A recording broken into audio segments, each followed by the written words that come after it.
back to Tuck Everlasting. We are going to read chapter 7 and 8. The vocabulary words to think about are thinly populated, which means without many people living in it. Scornful, thinking something is ridiculous. A parson is a preacher. Elated is thrilled or very happy. Receded means to go away or went away. Before I begin, I want you to get out your reading notebook and in the TOC, put chapters 7 and 8. Go to the next available blank page. And while you are listening to me read chapters 7 and 8, you will respond to 4 quotes. Get out your reading notebook and copy my reading notebook right now. You don't have to record the whole quote. Just put page 39, number 1, page 41, number 2, page 43, number 3, and page 45, number 4. When I have you stop, you are going to record what you're thinking. Also, while I am reading, you are going to be adding to your book creator. So next, open the book you started in Book Creator. While I am reading today, you will add a page or 2 or 3 of visualizations. Make sure to title the pages chapter 7 or 8. And Book Creator, I circled it down there just to make sure that you know which app you are going to be using. So you're going to have 2 things going on at the same time. Visualizing on Book Creator while I'm reading.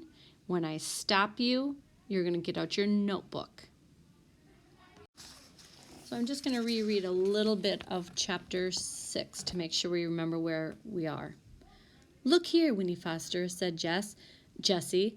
"We're friends, we really are, but you got to help us. Come sit down and we'll try to tell you why." Chapter 7. It was the strangest story Winnie had ever heard. She soon suspected they had never told it before, except to each other, that she was their first real audience, for they gathered around her like children at their mother's knees, each trying to claim her attention, and sometimes they all talked at once and interrupted each other in their eagerness. 87 years before, the Tucks had come for a long way to the east, looking for a place to settle. In those days, the wood was not a wood, it was a forest, just as her grandmother had said.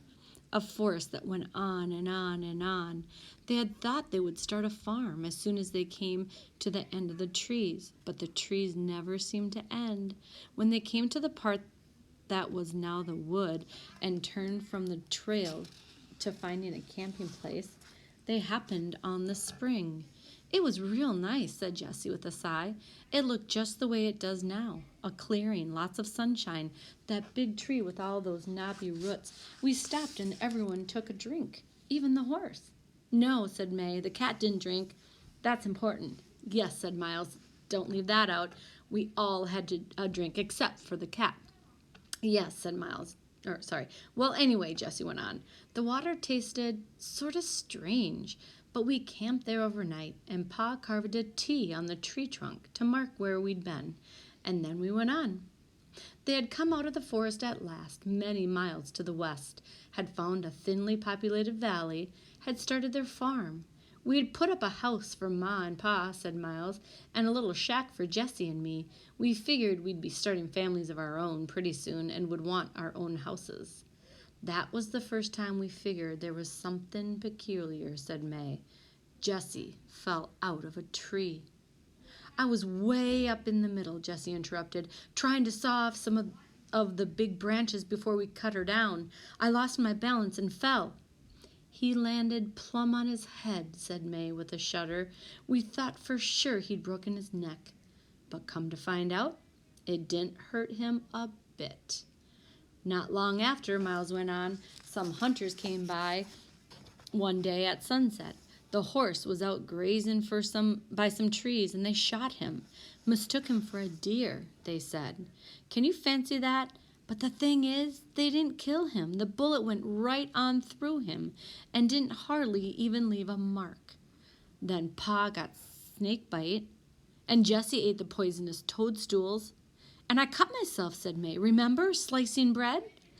But it was the passage of time that worried them most. They had worked the farm, settled down, made friends. But after 10 years, then 20, they had to face the fact that there was something terribly wrong. I want you to stop and get out your notebook, and you are going to reflect on the last quote I just read.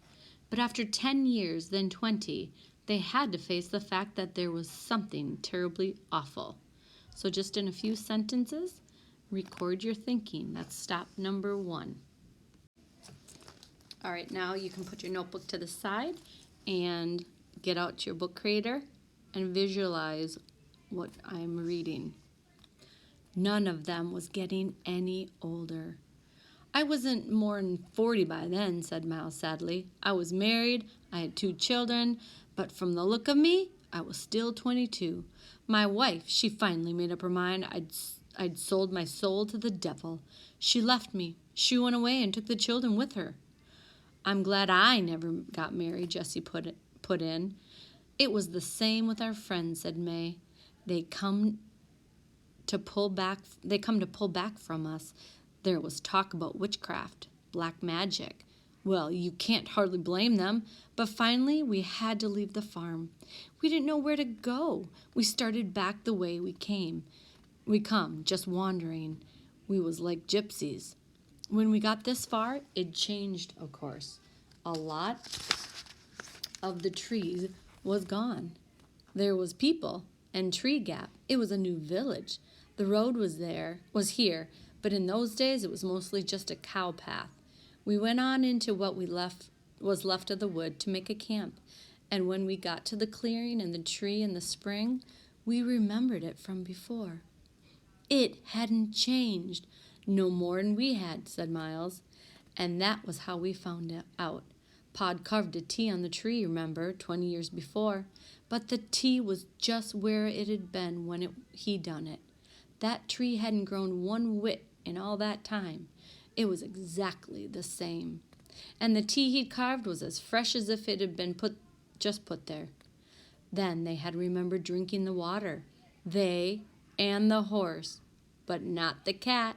The cat had lived a long and happy life on the farm, but had died some 10 years before. So they decided at last that the source of their changelessness was the spring. When we come to that conclusion, May went on, Tuck said, that's my husband, Angus Tuck, he said he had to be sure once and for all. He took his shotgun and pointed it at himself the best way he could, and before we could stop him, he pulled the trigger.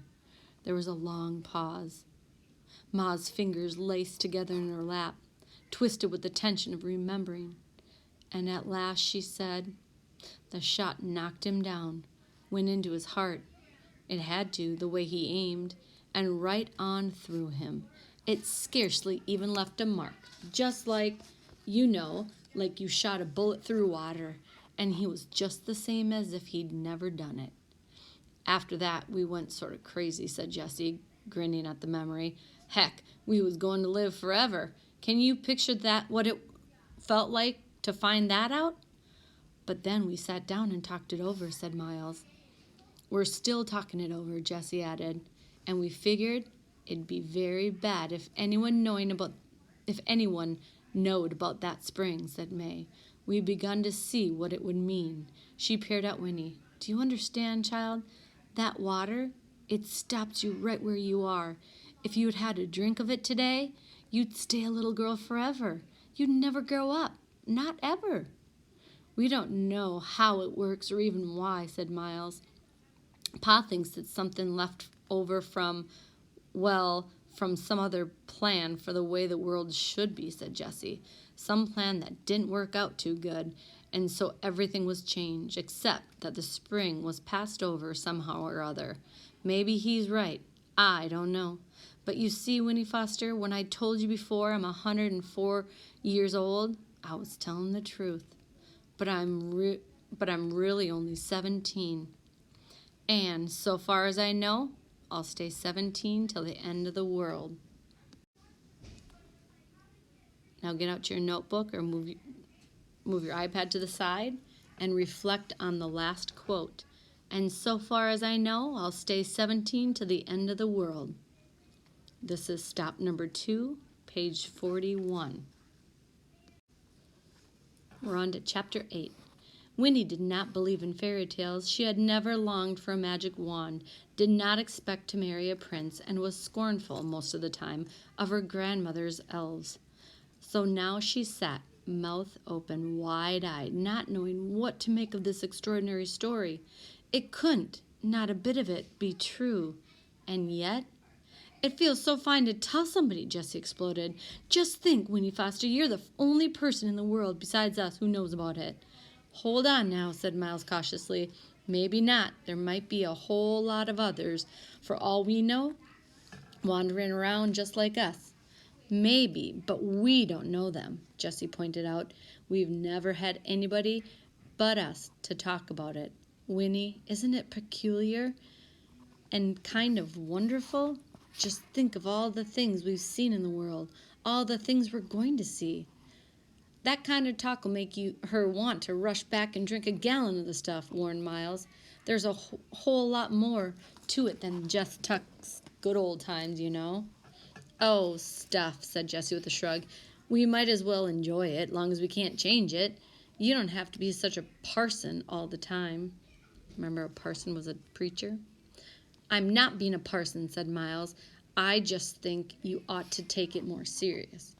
Now, boys, said May. She was kneeling by the stream, splashing her face and hands with cold water. Phew, such weather, she exclaimed, sitting back on her heels. She unfastened the brooch, took off her shawl, and toweled her dripping face. Well, child, she said to Winnie, standing up, now you share our secret. It's a big, dangerous secret. We gotta have your help to keep it. I expect you're full of questions, but we can't stay here long. She tied the shawl around her waist then and sighed. It pains me to think how your ma and pa will worry, but there's just no way around it. We gotta take you home with us. That's the plan. Tuck, he'll want to talk it out. Make sure you see why you can't tell no one. But we'll bring you back tomorrow, all right? And all three of them looked at her hopeful. That's your third stop. And all three of them looked at her hopeful. Go ahead and respond to your thinking right there. All right, now you can go back to your book creator and visualize. All right, said Winnie, for she decided there wasn't any choice. She would have to go. They would probably make her go anyway, no matter what she said, but she felt there was nothing to be afraid of, not really, for they seemed gentle and, in a strange way, childlike. They made her feel old, and the way they spoke to her, the way they looked at her, made her feel special, important. It was a warm, spreading feeling, entirely new. She liked it, and in spite of their story, she liked them, too, especially Jessie. It was Miles who took her hand and said, It's really fine to have you along, even if it's only for a day or two. Then Jessie gave a great whoop and leaped into the stream, splashing mightily. What'd you bring for breakfast, Ma? He cried. We can eat on the way, can't we? I'm starving. So, with the sun riding high now in the sky, they started off again, noisy in the August stillness, eating bread and cheese.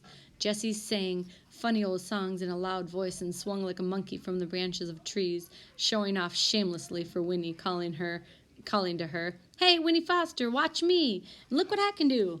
And Winnie, laughing at him, lost the last of her alarm.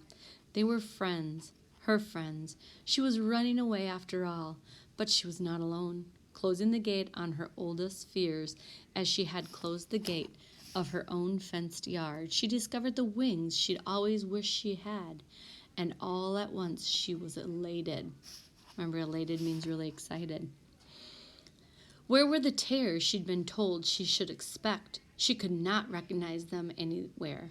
The sweet earth opened out its wide four corners to her like the petals of a flower ready to be picked, and it shimmered with light, and possibly till she was dizzy with it.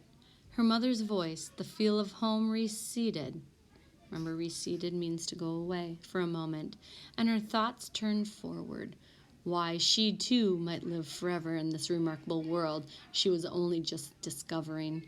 The story of the spring, it might be true, so that, when she was not rolling along on the back of the fat old horse, by choice this time. She ran shouting down the road, her arms flung out, making more noise than anybody. It was good, so good, in fact, that through it all, not one of them noticed that the man they had passed on the road, the man in the yellow suit, had crept up to the bushes by the stream and heard it all, the whole fantastic story.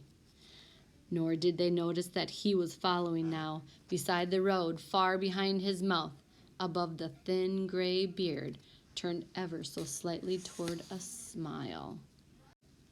Your final stop.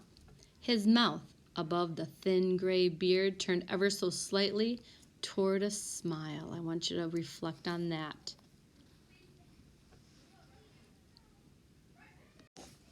Now I want you to turn in your reading notebook. We had analyzing text features for fiction. We had characters, plot, setting. I want you to add conflict. Conflict is the problem. What is the problem here at the end of chapter 8? And finally, I want you to think, what clues have there been that the man with the yellow suit might be a problem or source of conflict for the Tucks or Winnie? Why might he be a danger or threat? I want you to be thinking about that. You can add that to your notebook or just in your head.